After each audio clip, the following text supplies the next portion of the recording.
Hello and welcome to the UAGC Women in STEM and Drone Aviation Aerospace Club. My name is Lisa Sims. I'm the lead faculty advisor for the Women in STEM Club, and I'm also the lead faculty for the web and mobile app emphasis. We're glad that you're joining us today for the secret formula to crushing your success experience. Just like Coke and Pepsi have their secret formula, you're going to learn the secret formula so that you can begin to crush your success. Next slide, please. And so we want you to get the most out of this experience, and we want you to interact all throughout our experience. And so here you see, you can actually, if you have a question, you can place that in the chat, or you can also use the raise your hand feature at the bottom of Zoom so that we can actually activate your microphone and camera so that you can verbally ask your question. And so we just want you to be aware of these things. And if you're on Facebook Live, you can put your question in the comments and we will put those in the chat so that those can actually be in the session as well. And so now I'm going to turn it over to Mr. Michael Hayden. Take it away, Michael. Thank you. Thank you very much, Lisa, and welcome everyone to the webinar. Let me introduce myself. I'm Michael Hayden, and I'm the lead faculty for both the Master of Information Systems and the Bachelor of Information Systems Management. Additionally, I'm the faculty advisor for the Association for Computing Machinery and the Drone Aviation Aerospace Club. I am also a United States Marine veteran, and I got out of the military only, it was after only 21 years of service. And so when I first met our speaker, I think we met last year before the Thought Leader Summit. Surprisingly, I didn't know she served in the Marines. We actually served during the same time. I believe she was in serving in Iraq, and I might have been over in Korea or somewhere, but we did serve at the same time. Semper Fidelis, ma'am. And but the one thing I knew, I just liked everything about her. And it's truly an honor to introduce our speaker from me. She is a UAGC advisory board member and a prior active duty combat veteran. Actually a combat pilot. Actually, to top that, Captain Vernice Armour made history as the first American female combat pilot in the military, actually in the United States Marine Corps. So she's here to share experiences, knowledge, and help you crush it. But before I turn this event over to her, I would like to play just an awesome video. In my journey, I've learned obstacles are opportunities. Acknowledge the obstacles. Don't give them power. What's your passion? What's your purpose in that passion? Do what average people do. Have what average people have. I don't want to be average. Do you?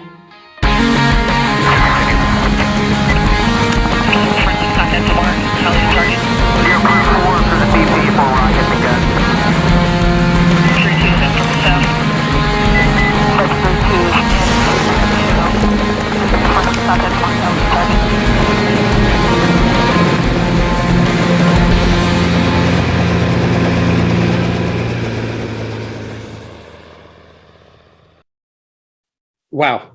All right. So without further ado, the University of Arizona Global Campus and our team here, we proudly bring to your screens your pilot and your captain for today's events, Vernice, FlyGirl, Armour. What's up? All right. My goal is for this virtual experience to be like any other you're probably going to have for the time that we have together. Yes, I am playing Lovely Day by Bill Withers and Rio. And I want you to throw your city and where you are in the chat. And I'm going to give a couple shout outs. What's up? All right. And Amber Bracken, she's been throwing stuff in there the whole time. Hey, Amber. Let's see who we got. Tampa, what up? Deborah, Toronto, Ashley, San Diego. I was based at Camp Pendleton. Shout out Michael. Marines, right? Marines only, Marines behind. To Harry, Houston. Let's see. Dr. K, what's up? That's what I call her. St. Louis, it's hot up there. Shayla, Utah. Angela, Ponca City. Rhonda, Scottsdale. I lived in Bell and Tatum. I was a cop in Tempe, Arizona. Let's see. Denise, Denver. Yams, Columbus, Ohio. Portland, Erie. Michaela, Chesapeake. Oh, Lisa Sims. I live in Atlanta. I'm right here. That's Atlanta. Siobhan, what's up? Fort Worth, not to be confused with Dallas. All right, I got you, Kim. All right. Oh, we got another Atlanta. Mayan, what up? San Diego. Okay. I can keep going. And I can keep going. And yes, it would be a lot of fun. And I would keep yelling and stuff like that. And yes, I was just playing Lovely Day by Rio. And I'm fully aware that we have a global pandemic. Looks like it's re-emerging even stronger.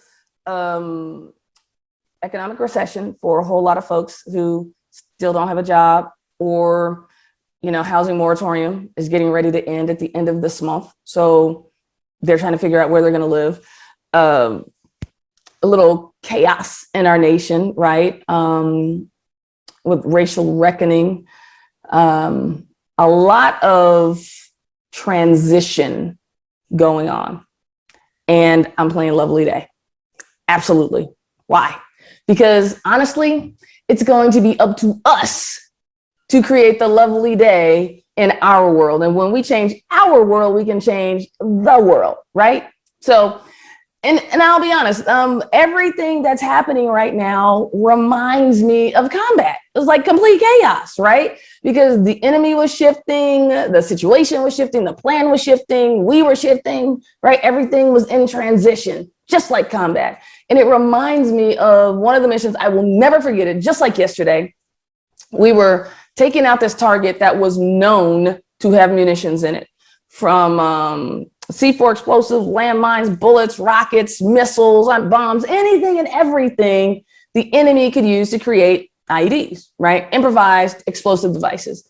Probably don't have to remind you of the toll that it takes on our troops, right? From TBI, traumatic brain injury, to loss of limbs, unfortunately coming home as an amputee, or the ultimate sacrifice, death. All my brothers and sisters didn't come home. So needless to say, we were vigorously trying to take out this building, right? When we got a call from our ground controller, and we could hear the desperation in this guy's voice. Viper, we have Marines and soldiers pinned down north of the cemetery, and they need your help. Now, in that moment, if you could have felt the acid bomb explode in my stomach, because we'd been out for a little over an hour, right? And that meant we only had 20 minutes of fuel left. And that's not a lot of fuel to get up to the north of the cemetery, execute an attack, and get back to base, right? And on top of low fuel, because we'd so vigorously been working to take out this target, we only had one missile remaining on the aircraft. And I'll be honest, that one missile was still on the aircraft because we hoped we didn't ever have to use it. It was known to be unreliable and close proximity to our troops. But, Marines, we have a saying, Marines don't leave Marines behind, right? And in this moment, we were going to have to make what I call a gutsy move. And what is the gutsy move? In your gut, it's right. It takes guts to do it, but you got to take action. If you don't take action, it wasn't a gutsy move. It was a gutsy thought. And gutsy thoughts are saving lives on the battlefield, right? So check in the box, gutsy move. We head up to the north of the cemetery, check in on station. Next ground controller checks in with us. This guy, even more desperate than the first. Viper, we're pinned down. We don't have any ammunition to shoot back with. We don't even have any green smoke to mark our position. Let me know when you can see the glint from my mirror. Go ahead and put up that slide for me with the attack helicopter. If you can imagine, I'm looking down into the cemetery, looking for any sign of our friendly forces. I see a small glint come back, like contact. I see you. Do you see that road in front of me running from east to west? Follow it to the west. You're going to see another road that runs north and south. Follow it to the south. You're going to see a building with a tower sticking out of it, with a blue dome at the top. Call when you're at contact that building. We followed the first road to the west, saw the next road headed south, couple buildings, couple towers, blue dome. Break right, break right. Why? Because now small arms fire was coming out of that tower, trying to take us out of the sky. We broke off to the right, flew out over the open desert, and turned that selector switch over to that very last missile remaining on our aircraft. We pop up over the ridge, and I am now searching, scanning for our target. Target in sight, aircraft pops up, looking down on the target, finger on the trigger, waiting to come in range. But most importantly, waiting for that magical phrase, you have permission to engage, right? Because once we get that permission, we're cleared to shoot the missiles, rockets, the ammo we have on the aircraft to take out the target, right? And when ammunition impacts the target, it is on fire. It is incendiary, right? It is hot, cleared hot is the phrase we were looking for, right? Well, we got our magical phrase. I pulled the trigger. Missile away, I called out. Nothing happened. Marines and soldiers on the ground, inevitably getting ready to go into hand-to-hand combat. And that missile didn't come off the aircraft. We quickly break off to the right, flew out over the open desert. Well, actually, no. Let me back up. We didn't break off because we're in the middle. We only have 20 minutes, right? Limited fuel. We couldn't break off. We're still up in the air, finger on the trigger, waiting to pull the trigger, pull it, missile doesn't come off. Marines, close combat, hand to hand. We reset the circuit breakers. We're talking in the cockpit to each other. We talk to the pilots that are covering us. We reset the master switch one last time. I turn it over to that very last missile for one final try. And why was it our last attempt? We didn't have enough fuel to come back around for a reattack. And in a few precious moments, we'd be too close to the target for the missile to be able to come off and strike, right? We pull that trigger one last time. Missile comes off the aircraft, impacts the target. Jason in the backseat shoots all 26 rockets remaining on the aircraft. And we pull off to the right. We head back to base. We land almost out of fuel, completely out of ammo. And we shut down. I run inside. I can already hear the voices coming out of the ready room tent, right? I go up to the officer of the day. The Marines and soldiers, what happened with the mission? We can go back to full screen. Ma'am, the target was destroyed. The Marines and soldiers will be coming home tonight. It was an amazing moment to be able to accomplish the mission, right? It's the purpose. We were there, and we can remove the slide and go ahead and make me full screen. So if I were to ask you, and I am, what was the number one most essential component that allowed for us to be successful that day? What would you say it was? And yeah, throw it in the chat because I'm gonna give a couple of shout outs, right? Let's see. Hey, Probin, former USAF pilot. James, training, yes. Deanna Marie, communications. Pete, luck. Are you kidding me? Now, actually, a little bit of luck goes a long way in an environment like that. So I'm going to take all the luck I can get. Amber, yes. Guts, Holly, perseverance. Let's see. Who else? Stephanie, teamwork. Dr. K, confidence. Yeah. Okay, we got 60 people on the web. That's all who's putting in the chat? Are you kidding me right now? Are you kidding? Because I'm still looking for a couple of essential components like, hello, the mirror, the pilot, the missile, right? Where y'all at, Amber? Yeah, exactly. Where y'all at? The number one most essential component was the plan. And I call it our flight plan for success. Why? Why the plan? Because the plan gave us the framework, right? The framework that when crap hit the fan, we could flex adapt, get back on course and accomplish the mission anyway, period. I mean, we had a saying that no plan survived first contact with the enemy, right? There was always going to be some contingency and some shift. Like, do you think that was the first time we ever thought, what if the missile doesn't come off? No, we had contingency upon contingency upon contingency. So how are we creating a plan for our lives that when crap hits the fan, we can flex adapt, get back on course and accomplish the mission anyway. Because honestly, my core belief is there is no off course, right? There is no detour. The detour is the path. Like, oh, why did I date that guy for so long? I wasted all these years. No, there were lessons you needed to learn in that relationship. The detour is the path. At a certain point, when I was, going through my classes, I am not proud of this at all whatsoever. But in my fourth time taking history 101 is like the first time, I don't know, I messed up, and I think I had a bad breakup or something like that, and I didn't ever go to class. Then I tried to take African-American studies, and then I tried to do the Bible as history. I was like, I go to church. It should be easy, right? Do not take that one, okay? And the fourth time, I'm finally thinking, wait a minute, I'm paying for this stuff. This is crazy. The detour is and I still remember that to this day, a little lesson. And I'm not proud of that. I think I failed 13 classes while I was getting my undergrad. So that's crazy. Definitely nothing to brag about. Did I have ups and downs? Absolutely. Did it take me a minute to graduate? Well, I enlisted in the Army. I was a police officer for a while. Then I came back and finished up school. So I wasn't necessarily on the traditional track. And after I came back, the traditional student, right? And that's life. That's how it happens. So what I wanted to talk to you about today is your flight plan, how to crush it in life, right? But I want to share a quick story real quick.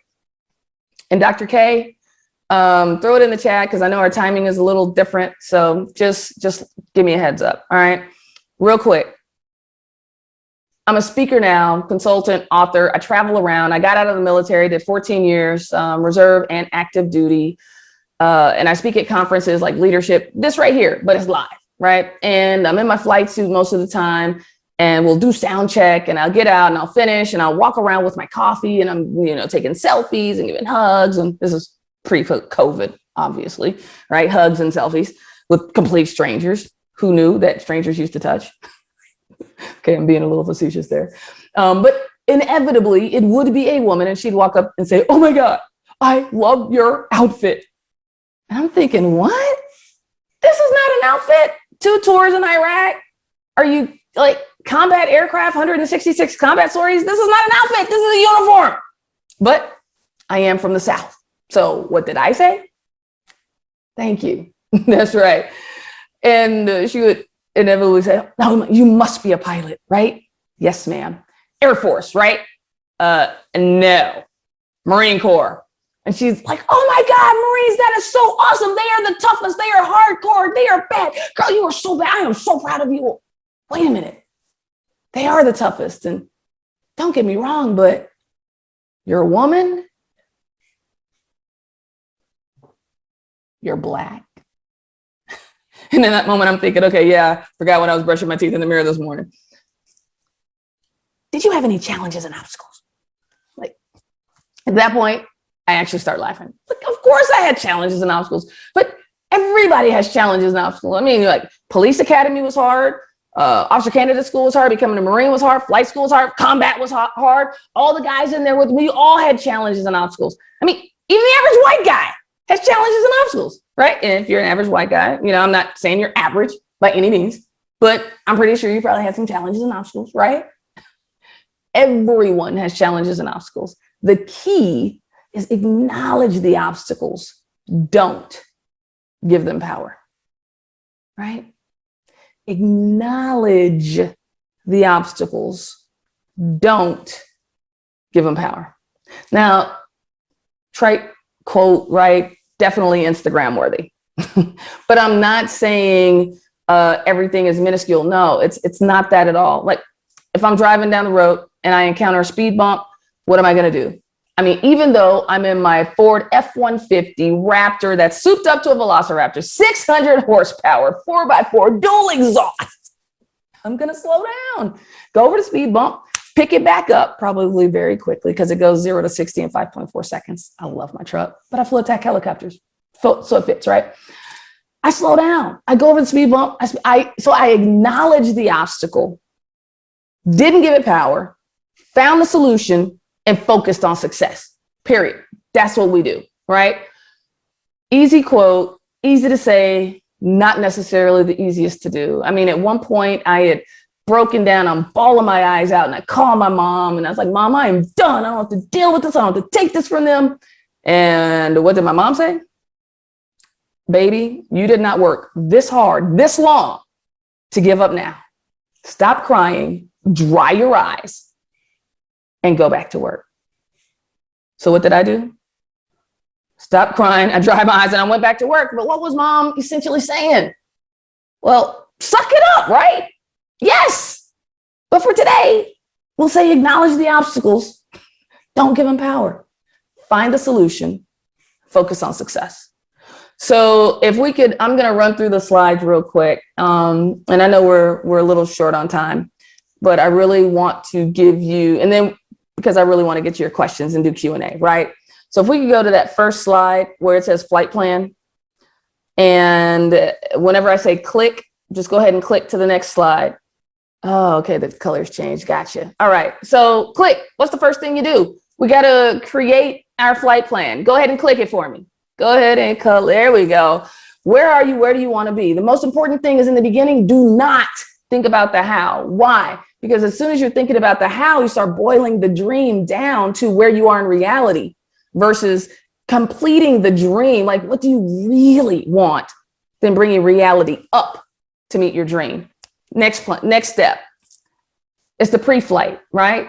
That's where we mitigate the risk, the pros and cons. Like after you figured out the dream, you figured out some of the how. Now we're going to mitigate the risk, right? It's like when I go out to that aircraft, I'm going to look at everything, the tail rotor, the rotors, the skids, the engine, make sure I can go up, have a safe mission and come back. It's not like running out of gas in the car. You call AAA, you pull up. Like, no, there are no parachutes in helicopter land, right? So, I mean, think about it. The big fan at the top, parachute, don't go together. So we want to have an amazing mission as safe as possible. Go up and come back down. Next step, please. That's our takeoff, right? We are going to launch with 100% intensity. Think of the shuttle like leaving the surface of our Earth. Within seconds, it is orbiting our Earth, executing, navigating. Next step, the minefields and obstacles, right? The inevitable challenges and obstacles we're navigating. And go ahead and throw up the last phases for me. Review, recharge, reattack. It's step 5, but it has 3 phases. Review, our successes, our failures. Recharge, emotionally, physically, and intellectually. That's why we're here today. That intellectual sharpening in the 7 highly effective habits, right? Stephen Covey, sharpening the saw. We're not trying to cut down the tree with a dull saw. We have to take out time, sharpen the saw, then get back to work. Or our life is just going to be that much harder, right? Recharge, review, recharge, and reattack. And why do I say reattack? Because folks, I believe there are only 2 ways to succeed. If you agree with me, put it in the chat. Say yes. There are only 2 ways to succeed, period, in the story. Okay, if you do not agree with me, put it in the chat. Okay, a couple of people say yes, Dr. Only 2 ways? Yeah. Okay, so that's 2 people out of, I guess we got 60 on here. Yes, only 2 ways. The first time or again. Or again, or again, or again, or again, or again. There you go, Karen. What are the 2 ways? Denise, no, do not agree. Exactly, Dr. Ashley. And one last click for that reattack. What are my words above that? Because the secret sauce is the reattack again, again, again, again. So I have one more slide, but I want to bring Dr. K out and we're going to answer some questions. And actually, if we could skip 2 slides forward, for me. There you go. Only one way to succeed. Skip one more, go one more slide, please. All right. Because I know at some point people are going to come in and out and jump off. I really want to make sure you get this. What is this? This is the ultimate action guide to creating your gutsy move. It has the step-by-step and some of my stories and explanations on how to make your gutsy move. So you can take out your phone and do the QR code, or you can go to getclearwithflygirl.com and download it. Why would you do that? Number 1, you get the ultimate action guide. You get me. Number 2, we'll be able to stay in touch. And when I throw out my next video, or I'm doing my next cool adventure, like zip lining in Seattle or Dallas or whatever, and you happen to be in that area, or I come to San Diego or wherever you are, we can have some crazy, amazing FlyGirl adventure. And I love creating our connections, right? Because I don't want this just to be a one-time thing and a conversation. I don't want this to be a moment. I want this to create momentum in your life. So, Dr. K, let's answer some questions. Yes. And we can go full screen. And FlyGirl, I am getting questions coming in my way. We're going to remind, first of all, you are awesome. Isn't everybody, isn't she? Go ahead and put in chat just how bad she is, B-A-D, right?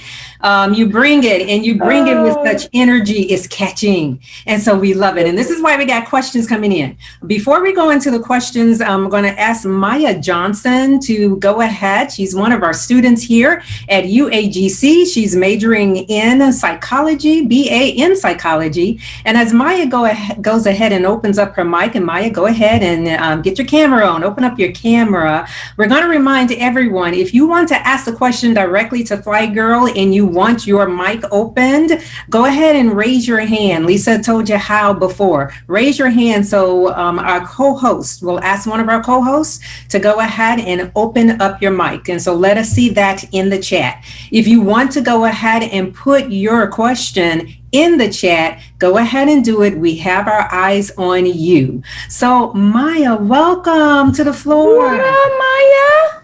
Hi, everybody. Go ahead with your question, Maya. Well, she actually said the questions I had during her speech because she did have struggles, and that was one of my questions. Yeah, come on now. How can a human being on this planet not have struggles? Sorry, I have to move. But would you ever considering going back to the Marines? No. Why not? Very easy question. And I was going to give you a why. Because I did it. It was amazing. I wouldn't change a single thing, right? Even though some of the things were really sucky, some of the situations were really, I wouldn't wish them on my best friend. And I mean, I got a lot of adventures to do. When I left the police department, all my buds were like, what are you doing? You're throwing your career away. You're going to mess up your life. No, you'll be back. Now, when they said you'll be back, that really got me. Why? What were they saying when they said you'll be back? Did you feel like they were saying you wouldn't feel that you were accomplishing anything being out of the service? Or did you feel like you wasn't fulfilling your potential doing what you're doing right now because you wasn't part of the service? So ask that question again. Did you not feel that you was fulfilling your potential since you were out of the service? Did I not feel like I was fulfilling my potential? Are you talking about when I first left the police department when they said you'll be back? Mm-hmm. No. They were saying, oh, don't worry, you'll be back. Meaning I was going to fail, right? Now, it took me 4 years to get into the Marine Corps. The first year they didn't take me. The second year they didn't accept my application. And women could only apply once a year, right? The third year, they didn't accept my application. And just to put this in context, there was an 88% attrition rate of people who did not reapply after the first year. So only 12% of people reapplied year 2. Here I am, year 3, year 4. At this point, I'm an anomaly, right? They're thinking, okay, this chick's not going away. So yes, I go in the Marine Corps. I served 9 years. I'd done 5 years in the Army Reserve. I loved it. What prompted me to go in there? I saw a Black woman in a flight suit. I was like, oh, that is cool. I wanted to be a combat pilot. I ended up becoming a Marine in 1998. Iraq happened in 2003, right? So years down the line, I didn't join. Well, you don't join the Marines, you become a Marine, right? But I didn't become a Marine to go to war. I became a Marine because I wanted to be a Marine. I wanted to be in the toughest service. My dad was a Marine, 3 tours Vietnam, and my grandfather was Marine, World War II, Mumford Point Marine, one of the first Blacks to help desegregate the Marine Corps, right? So I looked at it as legacy, but also I wanted to be a part of it. Can you tell I like doing tough stuff, like adrenaline, like I fly attack helicopters, motorcycles, I got a truck, and I like that. I ride horses. I'm all into that rough and tumble stuff. So the Air Force just wasn't going to work out for me. And at the end, to really answer your question on the why not, let me back up. I had a big failure.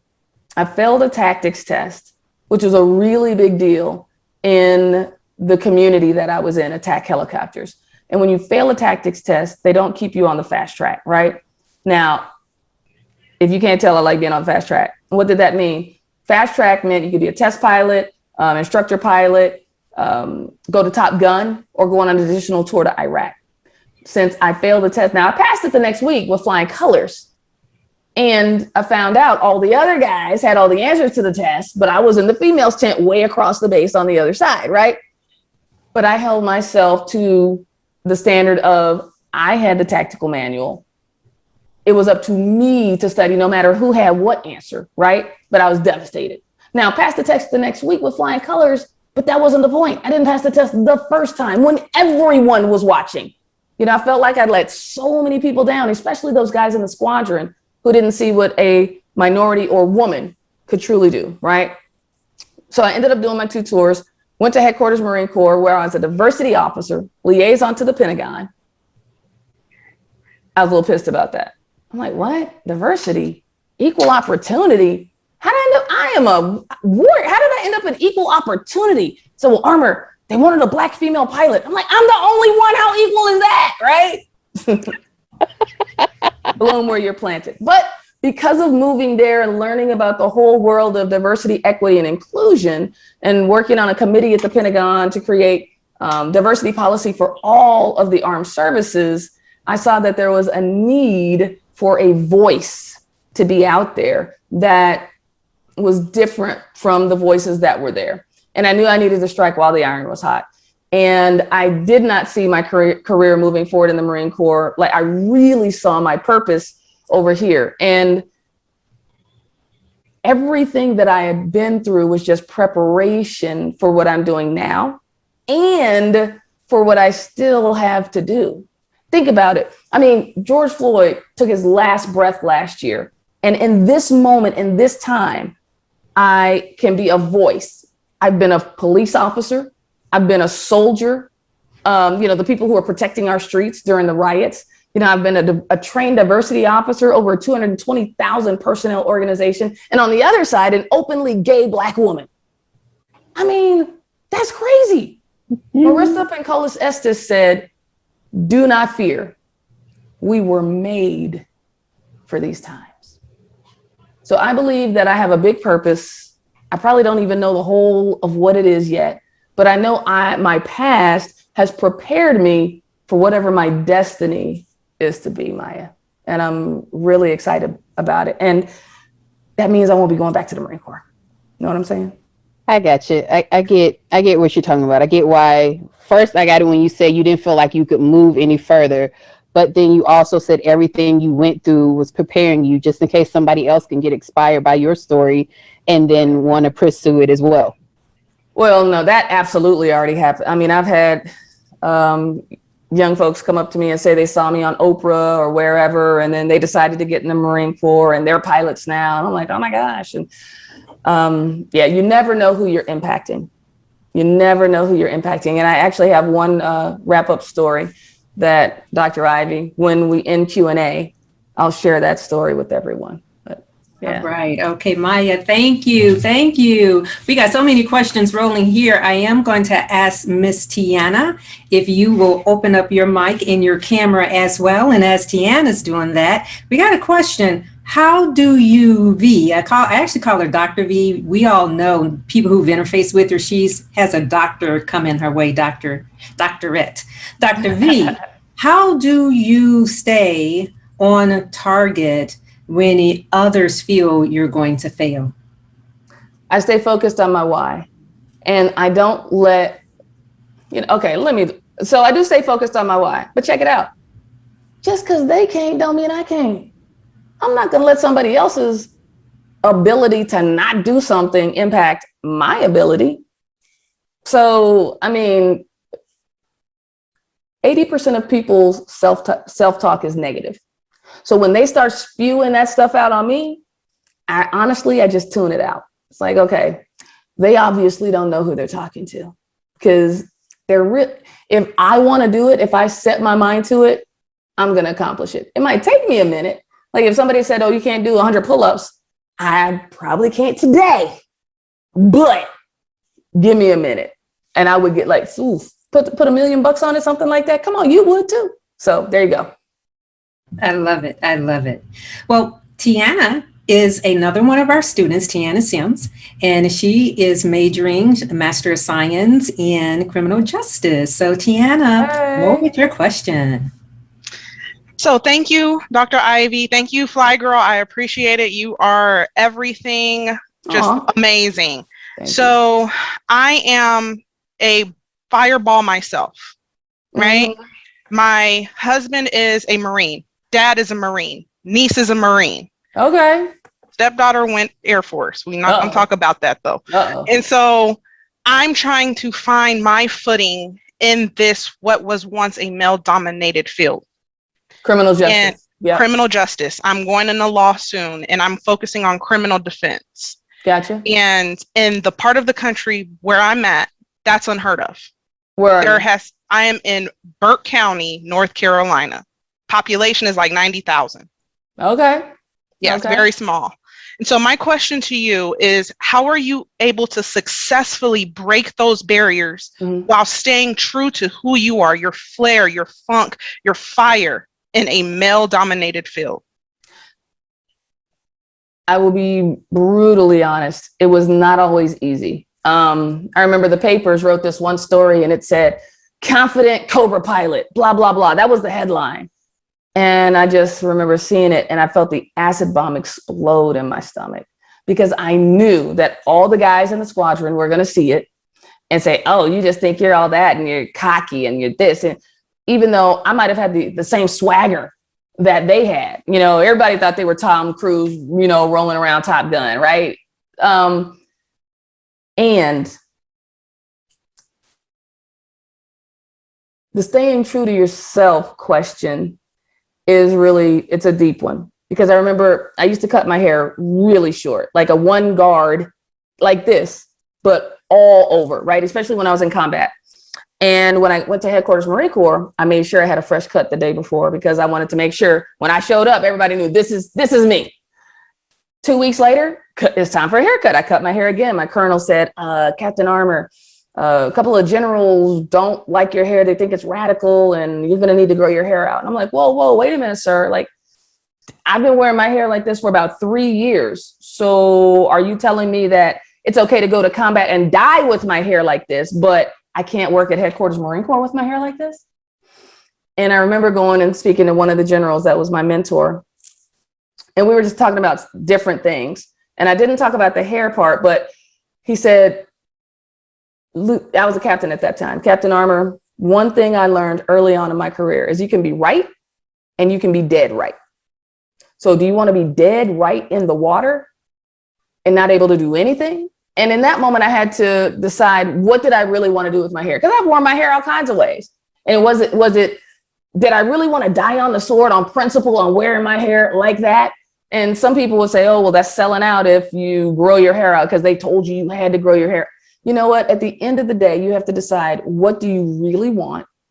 And what does it take to accomplish getting there while being true to who you are? And the truth was, I wear my hair a bunch of different ways, any kind of way I want, right? And did I want that to take away from what I was really trying to do? And here I am in corporate America. I wear jeans, I wear my cowboy boots, I wear t-shirts, and sometimes an executive will say, oh, you're wearing a t-shirt. Like, yeah, you like it? Yeah, right. But I can do things that's why they bring me in. That's why I'm the speaker. That's why they pay me the big bucks. Like Russell Simmons, don't expect him to show up without his Adidas on. Like Mark Zuckerberg, you ask him to be somewhere except for maybe testifying in front of the Senate, he's going to be in his t-shirt, right? So and especially today, your personal brand, who do you want to be? What's your line in the sand? And how do you use your unique voice? And I'll end it with this because I know I can have long answers. I'll try to be quick, Dr. Ivy. When I walked through the doors of that ready room the very first time, 365 Marines in that squadron, 67 pilots. I was the only female pilot. I was the only female all those guys had ever flown with. right? I walked across that threshold and it's like the doors of the saloon swung open, the beer glass broke, the record scratched, silence encompassed the room. And I said, oh yeah, I'm different. And in that moment, I had a decision to make. I could either assimilate, right? Like the Borg, resistance is futile for all my Trekkies out there. Or I could integrate, bringing who I am with me. And that is gutsy. It takes courage, it takes guts, it takes confidence, it takes a lot of things to bring who you are, especially when it's so different, into a room with you, right? And if diversity is to truly be our strength, and everybody's trying to assimilate, how's that going to be our strength? It's not. So the stronger, bolder, gutsier you are as you, the more you're going to crush it. Because Maya Angelou said, do what you do better than anyone else, and the world will want no one but you. So there you go. Thank you. I appreciate it. Absolutely. Thank you, Tiana. Thank you, Tiana. And man, we could go on all evening. Oh my goodness. But okay, we're going to throw out one more, and then we're going to move on to the next session where V is going to be here. FlyGirl will be here in the next section as well. Can I tell that one wrap-up story after this question? And I promise not to make it long. Yes, okay. yes. Okay. Cool. All right. Cheryl Ann, I believe that was her name. Shayla, I'm sorry. She said, what about losing sight of your why? Why on this? How do we deal with that? Okay. Whoever's working the slides, can you bring that last slide up? I won't be able to go deep into this, but like, what do I want you guys to do? Just like send me an email, like flygirl@vernicearmour.com, because I decided I'm going to have another session where I go deep into this, where I can really deliver some content and talk to you guys, and you guys can ask me some questions. Go to the slide with the big skull on it and the light bulb. Yes, right there. Nope. Yep, right there. There you go. So, and I named this, how do you reinvent your life, right? But the question was, how do you, what was it again, Dr. Ivy? What do you do when you lose sight of your why? Right. And to me, that's about reinvention, right? When you lose sight of your why, you got to create again. So COVID hit, I speak at conferences, every keynote as far as the eye could see disappeared. And I was like, crap, what do I do? So I'm gonna boil this down real quick just to the snippets, because it's actually a really good story, but it'll have to be another time. So I got my journal. I decided to walk around the lake, reconnect to nature. I live outside of the city, so I mean, the path and trails are right here. So first I said, okay, I got to reassess, right? I have to reassess, where am I? And again, what do I want? And I discovered I'd accomplished a lot of dreams that I wanted. But what were my new dreams? I hadn't really created a lot of new ones, like business ones, but not even personal and life ones. I was just kind of on autopilot, right? So I had to reassess. Then I had to reimagine getting there and doing it, and like letting the creativity flow. Then I had to reinvent. I had to come up with a plan to get to going where I had reimagined all of this stuff, right? And before I had reinvigorate, I just had reengage. I was like, all right, I reinvented, now I got to reengage. And I was only 4. And I was like, but we like steps when they come in 3s and 5s. So I needed another one. I said, oh, reinvigorate. Yes. Because I feel like I've been sitting in this chair over a year, right? We've been stuck. Like, that's why people are traveling like crazy. They want to be energized and reinvigorate and feel good in their lives, right? So charge up to go back out and re-engage, which similar to my last step in the last process, which is re-attack, re-engage in life. And the truth is, you're going to go through the cycle again and again and again and again, because just like I'm getting ready to be on my 4th life. My first life, I was a cop. My second life, I was a Marine and a combat pilot. My 3rd life, I'm a speaker, an author, an entrepreneur. My 4th life, I want to be in the master's circuit, playing golf with a +2 handicap or something like that, right? Better than a scratch golfer. I mean, I have big plans and traveling and doing all that cool stuff. So that's how you, I wouldn't even say refocus on your why, but get clear on your why or a different why. what is it that you really want in life, and give yourself permission to really get out there. And if it's so big you don't know how to do it, then you really came up with something. If you came up with something that's small and you know how to take all the actions, that's just a to-do list. That's not a huge dream, right? So figure out something that's bigger than you, where you have to get life to help you figure it out. That is awesome. That is awesome. Now, I promise we're going to move on to the next session, but we don't want to let you go, V. Another question came up. All right. You hit on it before, but we're just going to put it out there again. This is coming from Facebook. What is your advice for women in male-dominated fields? That's so good. Stand up, speak up, step up, stay gutsy. Why? I mean, all the research is out there. Harvard Business Review, 74% of women are mentored, but they're not promoted at the same rate. Women like to get out there and just work hard. Oh, they'll see me. No, that's not how it works. You have to let people know what your flight plan is. Let people know your intentions. Let people know what you're trying to do and how you're trying to get there. You got to network. You got to socialize. You got to build connections. You have to find champions and sponsors. What are champions and sponsors? People who are willing to bang the table for your name and say, no, this chick right here is amazing. Give you an example. A position comes open and the folks who make the decision are sitting around the table and say, what about Steve? Oh yeah, Steve, great, stand up guy, blah, blah. What about John? Oh yeah, John, da-da. What about Amy? Anybody know Amy? Okay, what about Rob? Oh yeah, Rob, blah, blah, blah. If they don't know who you are, you have failed yourself. And let me put this out there too. 10 prerequisites for a job. A woman has 9.5, like, oh, I'm not qualified. A guy's like, I got half of one, I'm going for it. Like, are you? No one pops out the womb qualified. No one is born qualified. When the CEOs of all these Fortune 500 companies were born, they were not CEOs. At some point, they became a CEO for the very first time. So they didn't say, no, I can't do it because I haven't done it. It's called leadership potential for a reason. So believe in yourself, step up, stand up, speak up, and get gutsy. In order to be successful, you got to get gutsy. You need the guts. You got to. Oh, then go ahead and take that slide down. Take that slide down. Make Dr. Ivy and I full screen. Can I share that one last story, Dr. Ivy, real quick? You got it. All right. So I had just gotten back from my last appointment. I'm standing in the hospital in line doing what I love to do, talk to the Marine, but it's a leadership component, right? Leadership principle. How are we going to know our people if we're not talking to them? No matter what profession you go into, there's going to be some level of communication involved, right? So I'm talking to the Marine. Hey, Marine, how you doing? What's going on? He said, well, ma'am, I have some shrapnel in my left leg. I said, whoa, shrapnel? Were you recently deployed? He said, yes, ma'am, Iraq. 11th MEU. I said, whoa, 11th MEU. I was on the 11th MEU. I was your Cobra air support. He said, oh, ma'am, you fly Cobras? Well, wait a minute. You fly Cobra? We were in the cemetery. We were pinned down. We didn't have any ammunition to shoot back with. The Cobra came in, shot a missile. I said, whoa, wait a minute.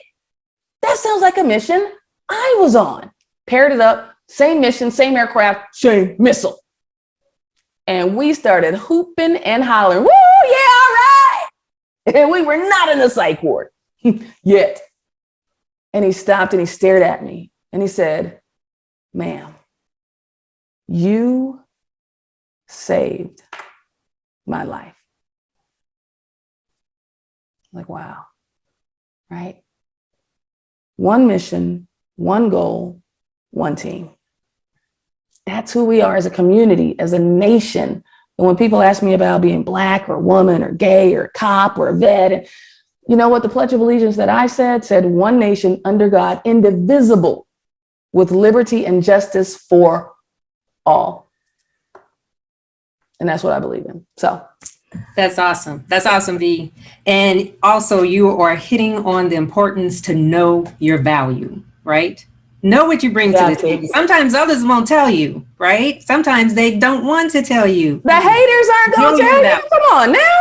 Know your value. And we got a lot of haters. Yes, Just saying. Just saying. Okay, guys, we're going to keep this energy rolling as we go to the next session. Like I said, V is going to be here as we go into what we call breakout discussions. I'm going to invite Lisa Sims to the floor, turn off my camera and mic, and Lisa, take it away. All right. Thank you, Dr. Ivy.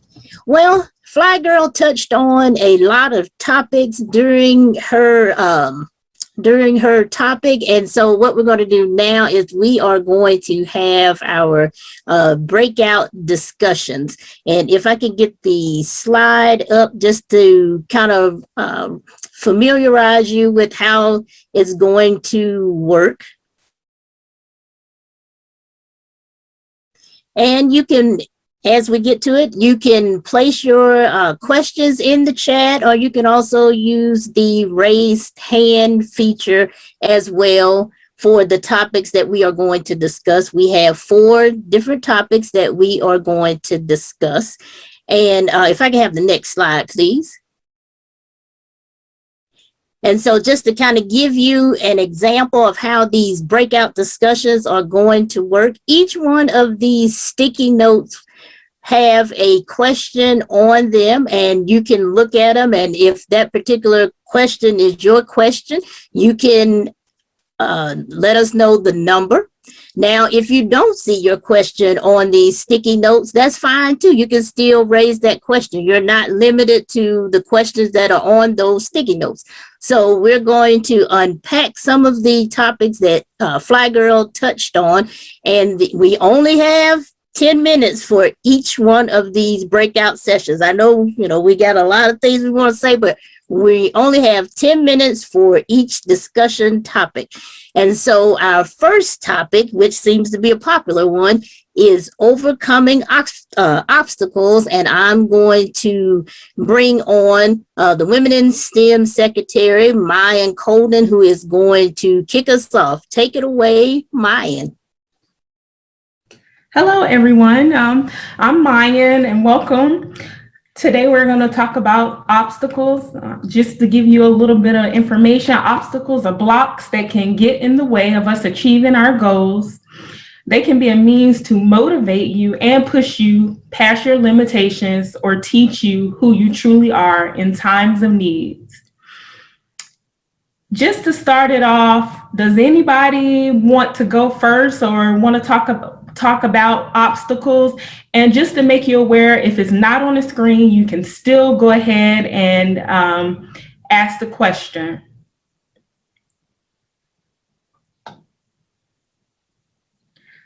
I'll start it off first. FlyGirl talked about the detour is the path, and acknowledge the obstacle, but don't give it power. I wrote that down and I thought about it. I liked it because sometimes as we go through things, there are barriers that get in our way. And what hinders us from getting over that barrier is majoring in the minor. So I really appreciated that. The detour is the path and not dwelling on it. Does anyone have to have anything to add? I have something to add. Can I say something, Mayan? Sure. And this is your session. I just want to say one thing, real quick thing. Napoleon Hill, in his book, written back in 1936, Think and Grow Rich, simply stated, most of the time, opportunities come disguised as an obstacle. So obstacles are really just opportunities in disguise, because most people aren't willing to go through the obstacle to get to the opportunity. So if you are, you've already won. I'm done. Obstacles equal opportunities. That's all I'm saying. I love that. You're absolutely right. And you can only, when you have those obstacles, you can learn from them, and it helps you to grow, to look at yourself in those times of adversity. I really like that. You really have some good information. I swear. I see I have a hand. Tiana, go ahead and unmute yourself.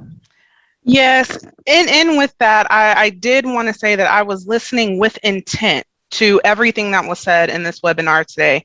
And when it comes to obstacles, the one thing that I took away is sometimes I may be my biggest obstacle, and that I need to be confident and comfortable with getting gutsy, with embracing my fire, because that is something that is unique to me. So not always looking at it's someone else being the obstacle. I may be that obstacle myself. That's it. Thank you for sharing, Tiana, and I will have to agree with you. I have a hand. Dr. Ivy?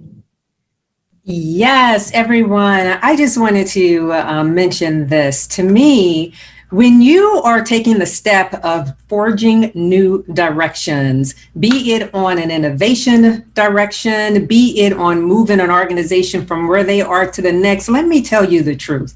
Everyone will not be in your corner. Why? Because making big changes is not what is in everybody's game. That's why it takes individuals who are willing to step not out of the box, reinvent the box, make it a circle, a real big circle, right? But in so doing that, start off realizing and knowing, yes, obstacles will be in your way. It's going to be part of the territory. When you start off and you know that, when they begin happening, you're not taken aback. You're not thrown off your feet. You're expecting it. So what I would say as far as overcoming obstacles is, number one, expect them to come. Number two, have a plan in mind as far as how you're going to manage and deal with them. Number three, do not stop when your obstacles hit you. Don't stop there. There's a handful of individuals who are willing to forge the front line in life. I have been in several business areas, and this is always the case, always true. Be that individual. But when you encounter those obstacles, plan through it, move up around it and ahead of it. And believe me, you will gain momentum. You will see who is supportive of your direction and what you are doing. The thing you do not want to do is to stop. Never, ever stop your movement and your direction. Keep moving forward and tackle the world and take everyone with you to the next level. That's what I have to say. Thank you. That was a really good word too. We next have Michael with a hand raised. Go ahead, Michael, unmute yourself. Thank you very much, Maya. You know, I think we talked a little bit about this in a brief conversation we had the other day, but you know, your limit, when we limit ourselves, when we're afraid or we're timid, or we have you know, just this fear of launching. And I heard this story today, and that's why I just wanted to get off. I heard this little quote. It was, you know, when I'm gonna mess it up, I'm gonna give it my best. You know, when the storm is howling and it's screaming at you, and you know, it's trying to make you afraid, you just whisper to the storm, "I am the storm." And then you don't no excuses. Make a plan, execute it, and don't be afraid to try. That's all. Thank you. Thank you for that advice. I really am gaining so much from everyone. So I'm just in awe of everyone. Did anyone have any questions or wanted to add anything? If you do, go ahead and unmute yourself. I see a question up about on the board. It says, how do I build my confidence after a previous failure? And I want to touch on that because that has happened to me before. And one thing I learned in building your confidence, like Dr. Ivy said, Michael said, everyone touched upon, is not to give up, to keep going. If you have a goal and it seems large, what you can do is you can break down that large goal into smaller goals, set a time frame to achieve each smaller goal, and then takes some of the stress off of you trying to achieve such a large goal, and to keep that action plan so you can follow up. And if you need to make adjustments, then do so. Because it's at the end of the day, it's what you want to do. I have another hand up from FlyGirl. Go ahead. Yes, I figured I wasn't just going to pop up on there. I was going to put my hand up and do what I'm kind of like what I'm supposed to do, right? So I believe failure is fertilizer. And this I made a huge gutsy move and I fell flat on my face. And, you know, I say the gut, and your gut, you know, it's right. It's guts is the voice. I'm like, oh my God, if I felt like this voice was so true and I followed it and then I failed, how could I ever believe the voice again? And like, how do I come back after the failure? And after a while, it took life for a moment to play itself out. But the failure actually put me in the place to make a quantum leap that I wouldn't have been in before had I not, quote unquote, failed. Failure is fertilizer. The detour is the path. Delay is not denial, right? And as Dr. Willie Jolly will say, a setback is a setup for a comeback. And what I realized is the gutsy move that I took where I failed, I was supposed to do it because it set me up to move into what I was supposed to do further on down the road. So you got to keep making the gutsy moves. You don't just make the gutsy move, fail, and then you stop. 95% of small businesses fail. That's the stat, right? But they don't, because they don't fail until they give up. If you're still working at it, you haven't failed yet. That's all I gotta say. Failure's fertilizer. How do we got to keep going? Exactly. Thank you for that, because all of this information that you're providing, I'm taking it, I'm taking notes. I can go back, follow up. Is there anyone else that has a hand up or wants to ask a question or provide their experience? Take yourself off of mute and ask your question. Maya, and I would just like to say one more thing, and just add on to what FlyGirl said as far as the fertilizer and failure. Sometimes when we fail at something, we take it really hard on ourselves. But the truth is that failure, even that you may have stepped in, that was such steps up. When we look at this chart right in front of us and we see all those steps up to success, maybe even if we were not successful at a certain level, you are still steps higher than others who didn't even try. So never, ever give up if you attempted something and did not achieve that. What that particular action did, it stepped you higher. And as you continue to try, as you continue to step higher and higher and higher, you're going to meet the goal of what you have in mind. In fact, you're going to surpass it as long as you do not let failure stop you. They may slow you down a little bit, but as FlyGirl said, let that fertilize you to come out even stronger to get to the next level. Thank you. So I want to thank everyone for participating in our first breakout room. We'll have our next breakout session with Michael Hayden, and he will be discussing drones. Thank you, Mayan. Thank you so much. I really appreciate it. I wanted to had a saved round, in regards to that. I can say, as a professor, and I've taught at a bunch of different colleges. And again, in the military, I was a trainer and I was instructor staff for reservists. And, you have to have somebody believe in you. And that person can start off to be you.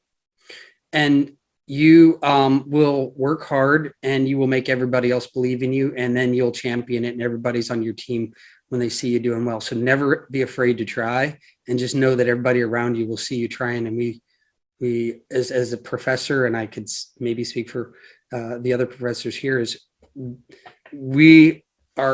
that's what we're just dying for is our students to try. Thank you. So the drones, I'm going to get geeky for a second because, I've had drones for quite a long time, and there's a whole lot of different things that have happened in the world of drones. Primarily, I would say in when I was in the military, I worked with surveillance, reconnaissance, intelligence, and we had some great big drones, and and I worked on a few of the bigger projects with some Global Hawks and a few different top secret squirrel things. But when even after I got out of the military, and I wasn't a drone pilot in the military, I just worked with the equipment. We had the launchers and we had the sats, and we had a whole lot of we helped with the testing of different new surveillance equipment. But when I got out, I have right now about 8 drones, and they're really cool. And there's so many different jobs. I think what happened in around maybe 99 or around 2000, all the technology, what we used to have like 3 or 4, computers inside a giant drone, came to the same size as our little cell phones, our Blackberries. So we could put all that processing power. So the world kind of changed in the way of what drones can do, and the future of drones are really exciting. And there's a lot of ancillary things that any job that you do. I was looking at this board, and it says,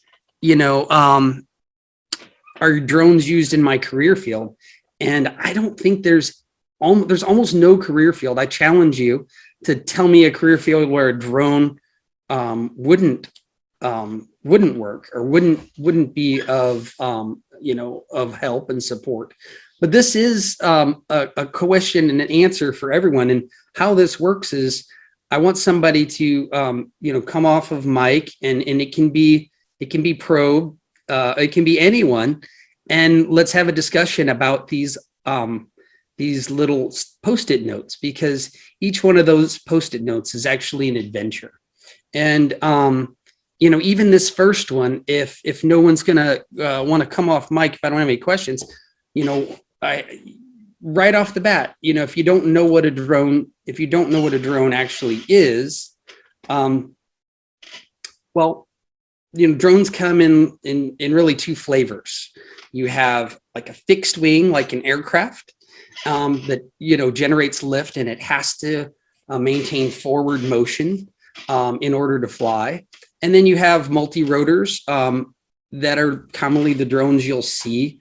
They'll be something like this drone. It has quite a few sensors on it. It has a 4K camera in it. It can do a lot of various tasks. It can carry things. It has a camera. That's one of the loads, but it can also do other tasks as well. Drones are really called UAS, or unmanned aerial systems.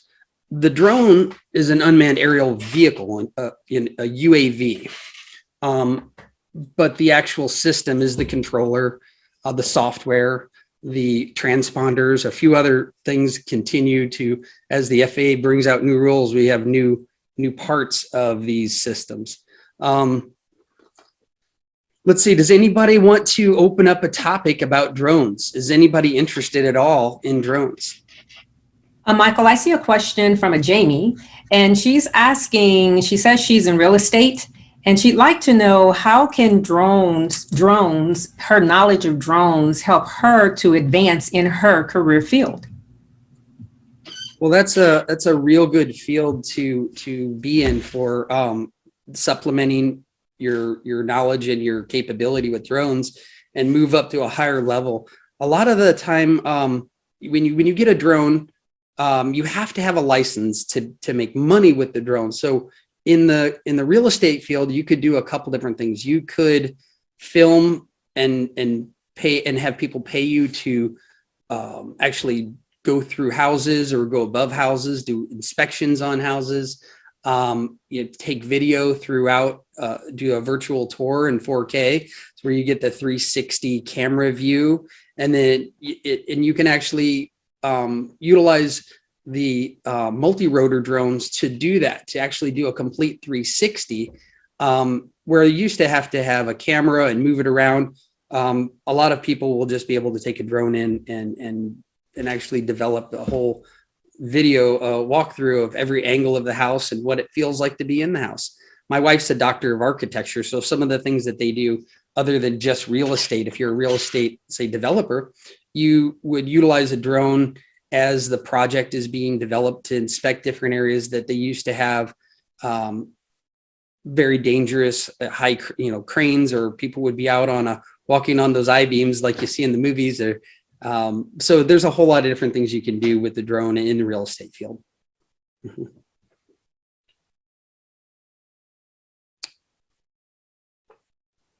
Do you guys have any other questions? Or maybe I'll just pick off, let's see, I'll just pick off one of these again. So at UAGC, and I'm not trying to say we have like the most amazing course, but we have a great success rate for our AVI 200 course, which prepares you for the Part 107, your commercial drone license. So any drone that is over 0.55 pounds, you have to have and you're going to make money, you have to have a commercial drone license. Anything that's over 0.55 pounds, you have to actually take this new test that came out, which is called the Trust. And it's a test that's going to be mandated by the FAA, and it's the Recreational Unmanned Aircraft Aerial Systems Test. And so we at UAGC, we are a test administrator for this Trust test.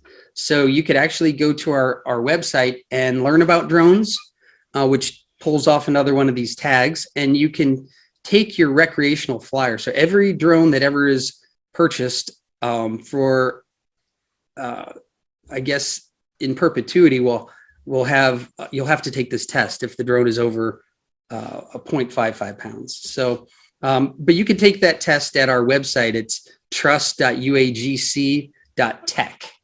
And I know Probe's on the line here. He was very supportive, and Probe Air was part of the reason that we actually got our approval from the FAA, because we want to do outreach and we want to inform everybody about safe flying.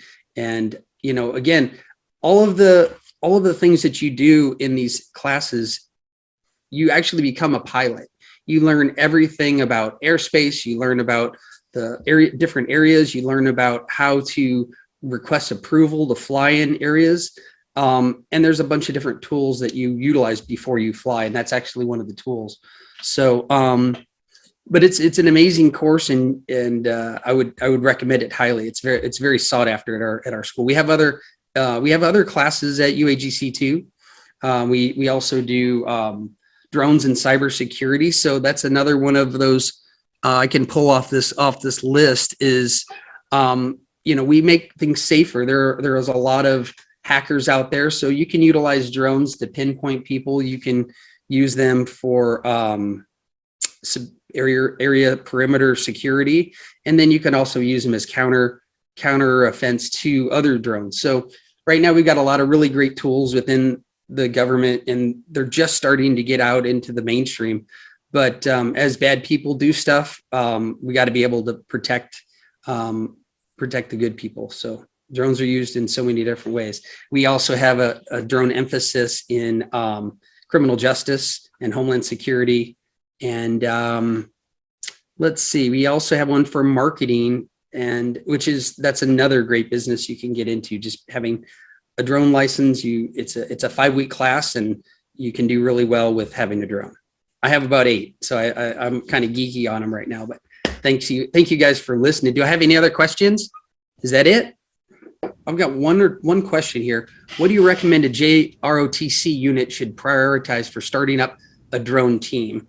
So, hey, Michaela, we actually have 2 drone pilot or drone program webinars coming up, one next month and a follow-up drone webinar in September. So one in August, one in September, with the sheriff's departments. Pretty much that webinar will give you a really good indication on how to start the program, what the hurdles are, and how to develop a process. So if you want to email me directly, you can do that at daa.uagc.edu.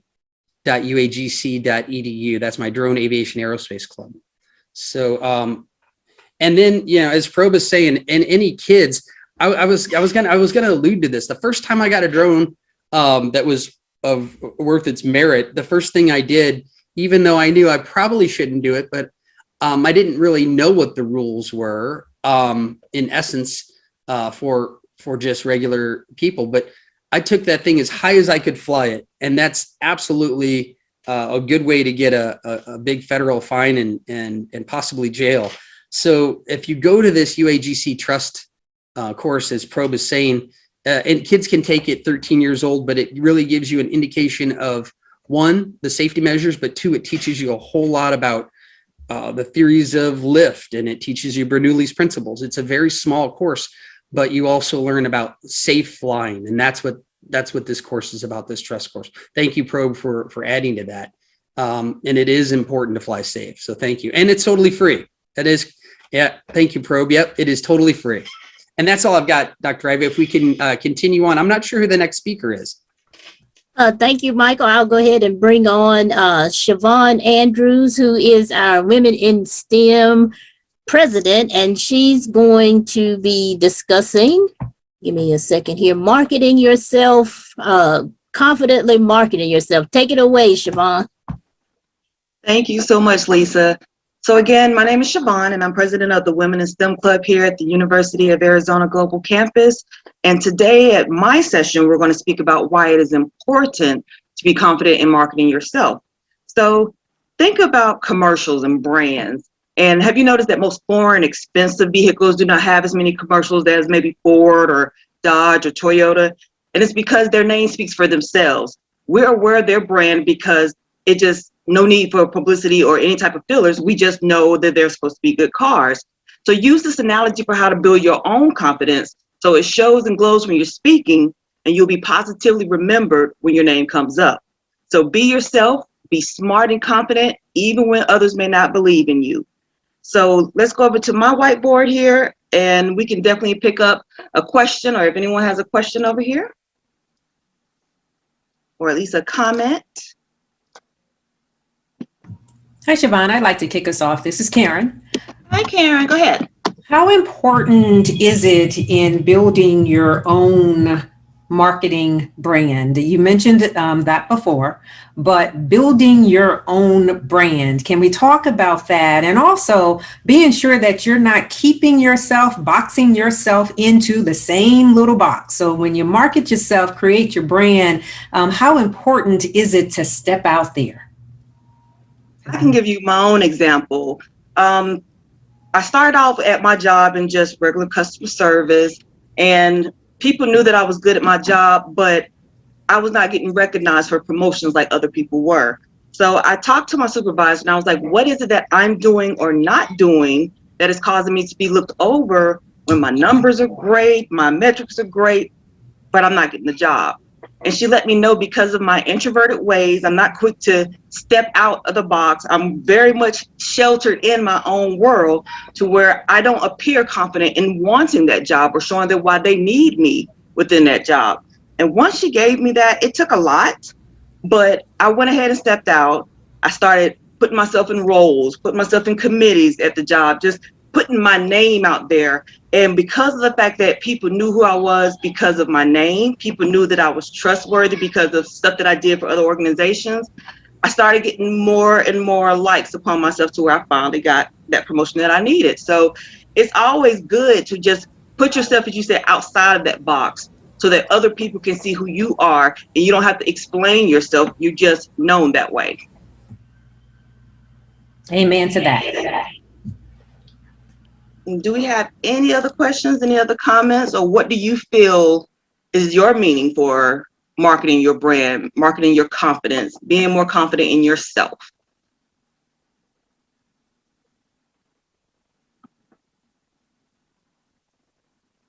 Or are we not confident enough to bring up a question? Hi, Siobhan, it's Lisa. I'm going to bring up a question here that I think a lot of people may have. I'll ask on behalf of our attendees here. What can people do to determine what their niche is? Some people may not know. No, you're right, because it took me a while to even realize that I love STEM. I thought that I was just supposed to go to college, get my degree. I love what I love, but it was in psychology. I wanted to know everybody's mind. I realized after getting older that that was not what I liked. And as a kid, I always built destroyed, created, doing stuff with computers. And it took me 20 years to realize what my niche is, to go ahead and get that information out there so I know what to do that makes me happy and feel more confident in what I know I can do compared to just psychology, which is not me whatsoever, even though I thought it was before. All right. We actually have a question here. I see Sherry has a question. And then we also have one from James after that. All right. Well, while we wait for Sherry to unmute herself, let's go to James's question. His question is, how do you rebrand yourself if you have been closed up on a box? Well, like I said in the first answer that I gave, first, recognizing that you are working within a box, that you're not putting yourself out there to be able to be recognized. First, you got to recognize where you're located. Once you put on your mind that, okay, I want to step out of my box, figure out what tools you need to step out. It might not come to you. Is there someone that you trust? Do you have a mentor? Do you have a professor? Find someone. If you can't figure out, find someone that you can talk to that can help you to bring out who you are. And then find another person, because one person may say something that's different than the second person. Just find out what you are, who you are, before you try to get out of the box. And then once you're confident in knowing the things that you're capable of doing, the things that you love and are passionate about doing, work towards those obstacles. And like Maya said before, take it in small steps. Don't try to do the big picture. Take a small step every single time here. Let's see. I have another question from Diana Marie. She says, how many times have you readjusted your niche and has it changed completely to some other profession? So yes, definitely. Right now I'm doing insurance, and for the fact that I know that I would love to be in technology, I have a mentor. I have a mentor that's up in that field, and he's the one that's telling me everything I need to do at school and any other certifications I need to be able to get to where I am. So I reached out for them and I asked them for the help, and they've been helping me tremendously here. So I always reach out to someone else if you can't figure it out yourself. Sherry, you should be able to ask your question now, Sherry. Okay, it's one of the questions on the board. How can I use what I do to be a service to others? So ask yourself that, what is it that you love? What is it that you like to do? Is it something that can be used to help someone? Is it something that you notice that someone is doing incorrectly and you have that knowledge to be able to tell them? But also don't belittle anyone because of your knowledge when you're trying to help. Just be that reenacting force to be able to say, look, I got your back. This is the best way to go about it because I have this experience, I have this knowledge, and I'm able to tell you which way to go. Now, let that person know they can also put their own little twist into what you're saying, but just make sure you're not belittling anyone in your confidence of being able to be of service of people. Okay. We have two questions in the Q&A. We've got one from Diana Marie. How many times have you readjusted your niche and has it changed completely to some other profession? That one, I think we answered. Yes, I answered that one. It's the anonymous one that's below that I haven't answered yet. It says, I have only recently created a LinkedIn profile and have no formal social media experience. Is it important for me to build a digital presence that goes beyond my professional and academic life? And Lisa, I think you probably be best with LinkedIn questions, if you don't mind. Well, let me turn my camera on. Well, for LinkedIn, what I have noticed is that you have to be consistent with it, and you want to let people know that you're out there. Just because you have a profile, that's a good start, but you have to post consistently, maybe 2 or 3 times a day. And by posting, I mean, what I do is I tend to post motivational things and things to get people thinking. So it doesn't always have to be something related to, say, finding a job. It just has to be something that you're interested in and that you would like to be able to share with others so that you can get noticed and so that people can start taking notice of you. I hope that answers the question there. Thank you, Lisa. You're welcome. And I know we're running on time, so we're going to go ahead and switch over back to Lisa so that she can go ahead and let us know about her section here. Success. All righty. Well, I'm up with leading with success. And give me a second here. Now, we heard FlyGirl say that we as women sometimes will see a particular position, a job opening, and we'll go through the job description, and then we'll say, well, no, I'm not going to apply for that because I don't have all of that.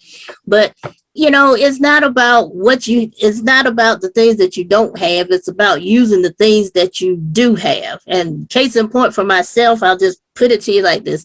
I am 5 feet 2 inches. And so, I'm a short person, but I don't let that stop me from leading with success. I'm an avid reader. I do a lot of different things, author, entrepreneur, podcaster. So what I do is I follow successful people. If you want to be successful, then you follow successful people. I've heard it said, hey, if you want to be broke, then you follow broke people. If you want whatever you want, you need to follow what it is that you want. And one of the ways to do that is with social media. It's free. I follow successful people and I see what they do. And if it's something that I say, okay, well, that may work for me, then I do that as well, because you have nothing to lose. I used to think that rejection was bad, but now I'm like, okay, well, I got that out my system. I'm gonna keep going. Case in point, I had submitted a proposal to be a speaker at a big women's conference. I said, okay, well, I'll give it a try. And so I was told no. Well, I was like, okay, well, that's okay. At first, it hurt my little feelings, but then I was like, okay, that's okay. And I went on to the next one. So don't take rejection personal. You're going to get scarred and battered and people going to tell you no. So you just roll with the punches and you just keep going to the next one until you get to the yes. And by all means, if you see a question up here that you would like to ask, then give me the number or raise your hand to unmute yourself. That's fine. I'll just keep going here. But I think one of these is how well, a lot of people have a problem with number 3. How well do you handle change? And a lot of nobody likes change. I mean, I have a son that's on the autism spectrum. Change is not his friend. And any person that's on the autism spectrum, change is not their friend. And the slightest change sends him in a tailspin. But I'm trying to get him to realize that in this world that we live in, it's constantly changing. So, I know you like, Price is Right at 11 o'clock. Well, if they break in with a news break, then that you can't have a meltdown. It's beyond your control. So you gotta just roll with it. The things that you can, if you can't change it, don't worry about it. That's the way I've gotten. I'm like, well, I can't do nothing about it, so I'm not gonna worry about it. And so number 6, how do I learn to lead? One of the ways that I learned this, again, model it, look at other people, and then you model after them. There are people all around us who are good leaders, and we just pick up on it, and you just find somebody, whether it's in your organization, church, or whatever it may be, and you just start to kind of notice how people take notice of them and how they talk, how they dress, how they interact with people, how do they treat people, what's their character. And so if you do that, then you pick up on those leading with success tips that you can apply throughout. And I'm going to look here. How open am I to taking risks and learning from failure? Well, you got to take risks. Nothing in this life is promised. If we have not learned anything from COVID-19, it should be that today is not promised, neither is tomorrow. So stop sitting and accepting what is and take some risks. as long, within reason, of course, but be a risk taker. You never know what could happen. I take risks all the time. I write books. People may not want to read them. Well, hey, at least I wrote the book. At least I got it out. I'm not going to go to my grave and say, well, I didn't get that book out. I got it out. So if you got something that's inside of you that you want to do it. Nobody can stop you. If you want to start a podcast, hey, do it. Take a risk. Don't sit on your dreams. As I heard Les Brown said, the cemetery is full of people who basically, some people that are in there basically did not live a fulfilled life. They sat on their dreams. So don't be one of those people that take your dream to your grave. Do something before you get there. I'm trying to do it before I get there. I don't know when I'm gonna get there, but I'm trying to do something. We've got a question. I have a lot of trouble with number 4 and finding balance between being confident and effective in leadership without being condescending. Do you have any advice for how I can improve this skill? Yes, Michaela. You can be confident. You must be confident in order to be leadership. And leadership is not just a position, it's how you carry yourself. And so to be an effective leader, you have to know how to speak to people and treat people and interact with people. You don't want to come across as condescending, and that can rub people the wrong way because you want to establish loyalty with people. You want people to feel like, hey, I'm going to give my all to you, but if it comes across condescending, then people are going to dismiss you, which you do not want.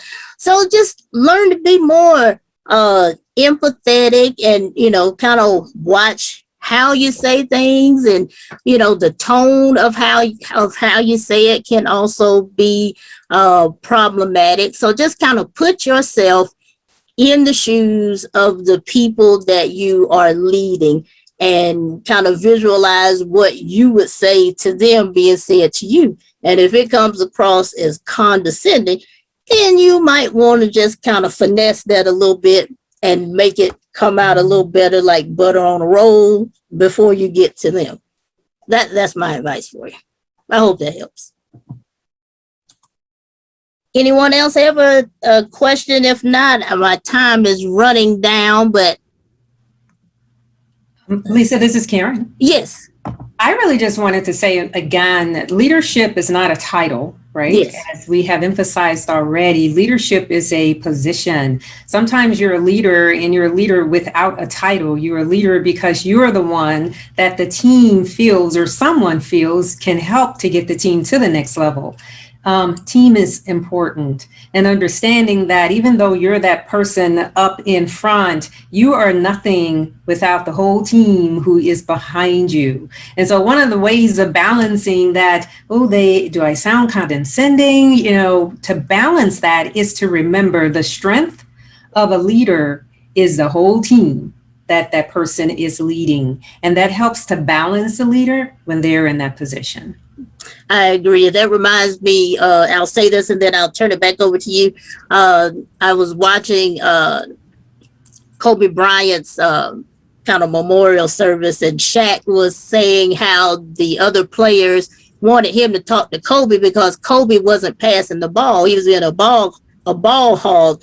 And so Shaq went to Kobe and told him and everything. And so he was like, well, the guys feel that you're a ball hog, and there's no I in team. But Kobe said, but there's a me. But don't be like that. There's a we in team. So, as a leader, you have to incorporate the we mentality. So Dr. Ivy, I'm gonna go ahead and turn it back over to you for the wrap up.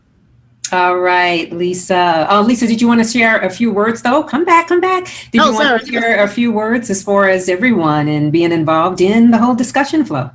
Well, I thank everybody for participating and asking your questions via chat. And if you were able to unmute yourself, we thank you for for your participation and allowing us to unpack some of these topics a little bit more so that they can help you take away some valuable information from this session that you can actually apply to your life so that you can go ahead and start crushing your success. Very awesome. Thank you. Thank you. Thank you. All right, if we can go to the next slide, and then if we can ask FlyGirl, if you can step back into the open camera box. We're going to do a quick wrap up of all of what we have been talking about. FlyGirl, this has been fantastic, huh? I'm excited. This has been fast paced and a lot of fun. So.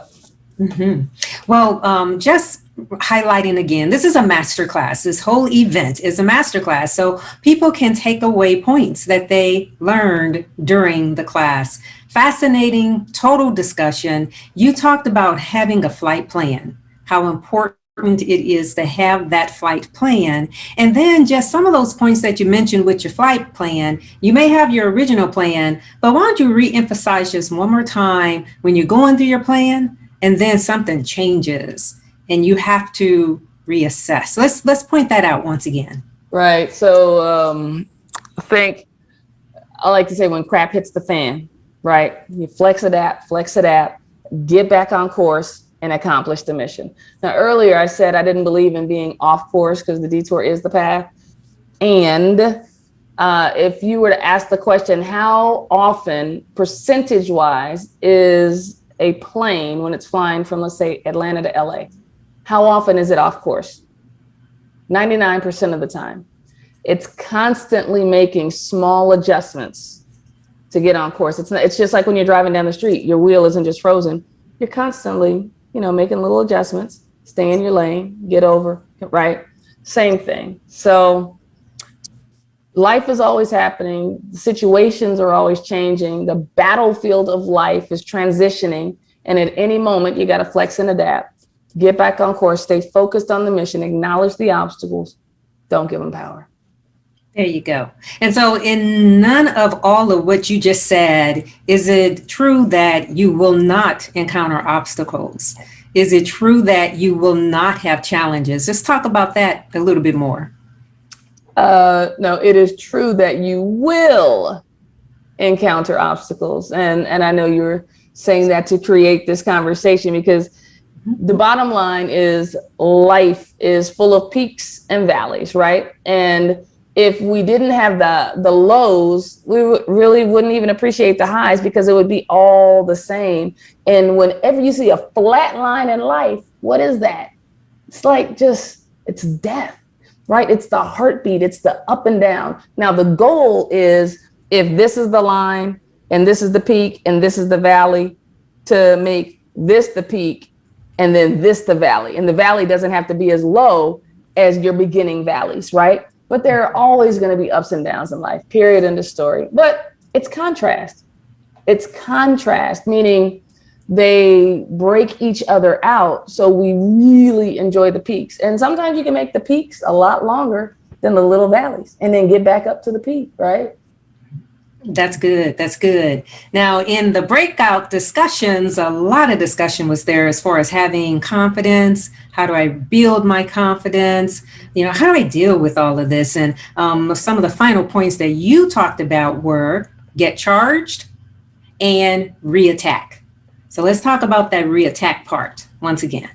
Yeah, so on the confidence thing, and when we talk about reattack, if you feel like you're just running into the brick wall and beating your head up, do you have a mentor in different areas? Do you have a board of advisors for your life?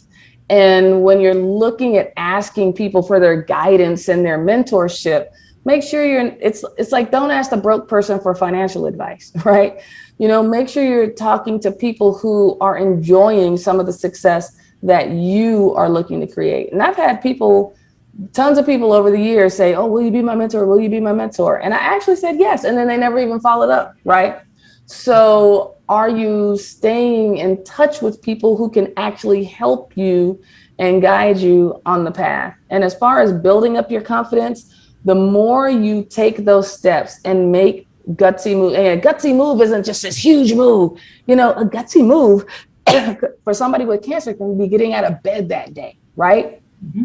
So Gutsy for you is what's gutsy for you, not what's gutsy for everybody else or the world. And it's not about this big, huge move, but small, bold, brave acts every day, stepping out of your comfort zone. If you're staying inside your comfort zone, you're not doing it right.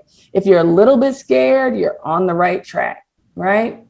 Yes. If you're not growing, you're rotting. I love it. And that's a perfect place to stop this masterclass right now. If you are not growing, you're rotting. And we don't want to rot, right? Well, can we end it on like stay gutsy or something? I don't want people to think, oh, I'm rotting. Like, just, stay gutsy, get gutsy. If you jump off the cliff, there's nothing under your feet. But if you got a rocket pack on your back and you're launching yourself out there because you're building up that momentum, that's a very different feeling from falling. But in both instances, there is nothing under your feet. So choose to crush it and soar. Dr. Ivy did the marketing and stuff for this, like crushing the success and soaring to your success. Choose to soar to your success. And we've all heard the cliche, the eagle soars, right? On the wind. The wind is resistance. You need resistance in your life to help you soar higher.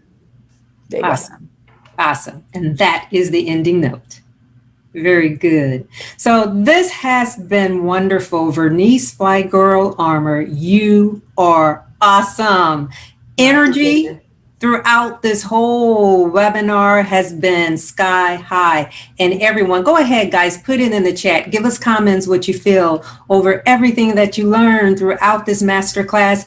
Did this help you get to your next level? I know it should have at least pushed you to the edge of your seat with some energy and some urgency to get there. Yes, I see. I am ready to get gutsy. I love it. Yes, yes, excellent. This was amazing. Keep putting in your comments. Keep flowing, guys, as you continue to get gutsy. If we can go to the next slide here, this is one of the webinars where we at Technology Studies are hosting this. In Technology Studies, we have several clubs for you to join, students who are out there for you to be gutsy and continue to flow to your next level. If you are not engaged in one of these organizations, then be sure you engage yourself. If we can go to the next slide, this year alone, we established 2 new student clubs. One is our Women in STEM Club, and the Women in STEM Club has 2 organizations up under it. One is Girls Who Code. Yes, we do have our UAGC Girls Who Code organization, and the other one is Women in International Technology, WITI. And those 2 come together for the Women in STEM. As you see an example, all those icons are various events that have been hosted by the Women in STEM, yet more to come. And also, Michael Hayden spoke and was in front of being gutsy and getting into the drone aviation direction. We have our Drone Aviation Aerospace Club that came out new this year as well. Several events going on there to help you to get to your next level, get engaged. If we can go to the next slide as well, behind, in front, involved in all of our student clubs are the student officers. They are the ones who move the club. They are the ones to take the club to the next level. So student officers, if you are here, I just want you to open up your mic, open up your camera, and just say hello. State your name again, your position. That's all we want you to do. Mayan, if you can start us off, go ahead. Hello, everyone. I'm Mayan Colden. I'm your Women in STEM Secretary. I'll pass it over to Siobhan Andrews. Hello, everyone. As I said, I'm your president of Women in STEM, and I think we have one more in here, which is Yam. Hi, everyone. I'm Yam Mitchell, and I am your communications officer. All right, very well. And who cannot be with us today is Carrie Seuss, and Carrie is our Vice President of Women in STEM. And so we're going to ask just one last time, FlyGirl, if you can come back. Last slide, if we can show that. And we are just thanking each and every one who has been with us during this webinar. FlyGirl, if you can turn your camera. I am here. My video is on. Okay, But I don't think I'm showing up. Okay, well, we can hear you fine. I was just going to open the floor. Somebody pinned me up there. Somebody pinned me up there. Pin me up. Okay, we have our host, co-host. If someone, we're going to ask FlyGirl if she has any final words she would love to share. No, just that it's been an honor to be here. I'm excited about the drone club because I feel like that's my one way to get in something that's kind of like a jet. And I'm really excited about women in STEM, and I actually look forward to being involved and watching the journey and being involved in the journey. So I'm just excited about everything we're doing here at UAGC and being a part of this amazing journey, as I've said. So I'm looking forward to staying gutsy with you. All right, and we're looking forward to continue working with you. This has been wonderful, FlyGirl. You're excellent. You're awesome. Honored to serve. Yes, and to everyone else who helped to pull this webinar on, fantastic. All the attendees, I know you learned. I know you gained. We see it in the chat.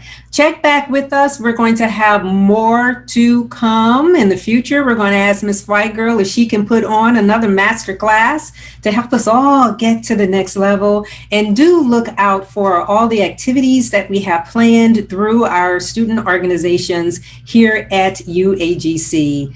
Stay good, be bold. FlyGirl's words, be gutsy. Right, FlyGirl?